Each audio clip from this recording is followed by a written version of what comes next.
Hi, நான் உங்கள் நவீன் விக்னேஸ்வர். இந்த உலகத்தில் இருக்க ஒவ்வொரு மனுஷனுக்கும் ஒவ்வொரு விஷயம் வேணும்னு நினைப்பாங்க. ஒருத்தர் ஒரு நல்ல கார் வாங்கணும், ஒரு நல்ல ட்ரெஸ் போட்டுக்கணும், ஒரு சிலர் ஒரு நல்ல பெரிய பங்களா வாங்கணும், ஒரு பெரிய ஃப்ளாட் வாங்கணும், ஒரு அழகான பொண்ணு, ஒரு அழகான பையன். ஒவ்வொரு மனுஷனுமே ஒவ்வொரு விஷயம் வேணும்னு நினைப்பாங்க. பட் இந்த உலகத்தில் இருக்க நிறையா மனுஷங்க வேணான்னு நினைக்கிற ஒரு விஷயம் பெண் குழந்தை, கேர்ள் சைல்டு.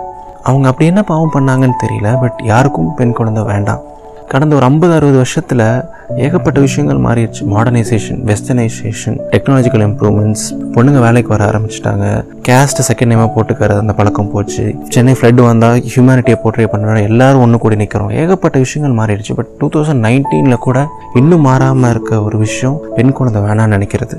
ஒரு ஆண் குழந்தை வேணும்னு ஆசைப்படுறது வேற, பெண் குழந்தை வேணான்னு நினைக்கிறது வேற. ரெண்டுக்கும் நிறைய வித்தியாசங்கள் இருக்குது. எல்லாரும் பெண் குழந்தை வேணான்னு நினைக்கிறதில்ல. பட் இன்னும் பெண் குழந்தை வேணான்னு நினைக்கிற நிறையா பேர் இருக்க தான் செய்கிறாங்க. அதுவும் அவங்க சொல்கிற காரணங்கள்லாம் இருக்கே. ஒரு பொண்ணு பிறந்துச்சுன்னா அந்த பொண்ணுக்கு நிறையா செலவு பண்ணணும், நிறைய நகை செஞ்சு போடணும். இதுக்கு ஒரு பொம்பளை பிள்ளைலாம் படிக்க வச்சுட்டு பொம்பளை பிள்ளை படித்து என்ன பண்ண போகுது, எப்படி இருந்தாலும் வேறு வீட்டுக்கு போதானே போகுது, அதுக்கு நிறையா காசு போட்டு டவுரி பண்ணி கல்யாணம் பண்ணி வைக்கணும். அது இது ஏகப்பட்ட கேவலமான ரீசன்ஸ். என்னங்க ரீசன்ஸ் இதெல்லாம்?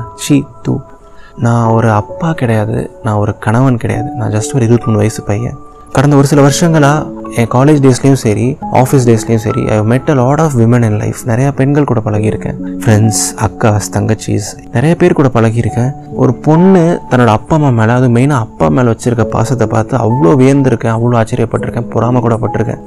நிஜமாக சொல்கிறேங்க, பொண்ணுங்க அப்பா அம்மா மேலே வச்சுருக்க அளவுக்கு பாசத்தை பசங்க வச்சு நான் பார்த்ததே கிடையாது. தன்னோட அப்பா ஆஃபீஸ்லேருந்து எவ்வளோ லேட்டாக வந்தாலும் பரவாயில்ல, அவங்களுக்காக வெயிட் பண்ணி அவங்க கூட டின்னர் சாப்பிட்ற பொண்ணுங்களை பார்த்துருக்கேன். தன்னோட அப்பா அம்மா கஷ்டப்படக்கூடாதுங்கிற ஒரே காரணத்துக்காக, தன்னோட அப்பா அம்மா சபையில் தலை குடிஞ்சு நடந்துடக்கூடாதுங்கிற ஒரே காரணத்துக்காக லவ்வே பண்ணாமல் இருக்க பொண்ணுங்களை பார்த்துருக்கேன். தன்னோட அப்பா அம்மா கஷ்டப்படக்கூடாதுங்கிற ஒரே காரணத்துக்காக உயிருக்கு உயிரான காதலை விட்டு வந்த பெண்களை பார்த்துருக்கேன். தன்னோட அப்பா அம்மா கஷ்டப்படக்கூடாதுங்கிற ஒரே காரணத்துக்காக தன்னோட கல்யாணத்துக்காக தானே வேலை செஞ்சு காசு சேர்க்குற பெண்களை பார்த்துருக்கேன். தன்னோட அப்பா அம்மா கஷ்டப்படக்கூடாதுங்கிற ஒரே காரணத்துக்காக தன்னோட கனவு எல்லாத்தையும் தூக்கி தூரமாக போட்டுட்டு நீங்கள் சொல்லுங்கப்பா, யாராக இருந்தாலும் நான் கல்யாணம் பண்ணுறேன் அப்படின்னு சொன்ன பெண்களை பார்த்துருக்கேன். இவ்வளோ ஏன், தன்னோட அப்பா அம்மா கஷ்டப்படக்கூடாதுங்கிற ஒரே காரணத்துக்காக மேரேஜ்க்கு அப்புறம் பிடிக்காத ஒரு ரிலேஷன்ஷிப்பில் கூட சந்தோஷமாக இருக்க மாதிரி நடிச்சிட்டு இருக்க பெண்கள் கூட இருக்காங்க. நமக்காக இவ்வளோ பண்ணுற விமனுக்காக நம்ம திருப்பி பண்ணுற ஒரு மரியாதை என்னது? பெண் குழந்தை வேணான்னு சொல்கிறது. நினச்சாலே ஒரு மாதிரி இருக்குல்ல.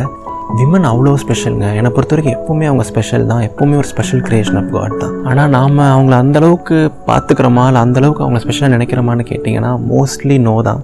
அது எனக்கு மாறும் அப்படின்னு தெரியல, மாறுமானும் தெரியல. பட் கண்டிப்பாக ஒரு நாள் மாறும்னு நான் நம்புகிறேன். நான் நிறையா காரணங்கள் சொன்னேன். பெண்கள் அளவுக்கு பாசம் காட்ட முடியாது, பெண்கள் அவ்வளோ விஷயம் பண்ணுறாங்க, they make this world a better place, அது இது அவ்வளோ விஷயங்கள் சொன்னேன்.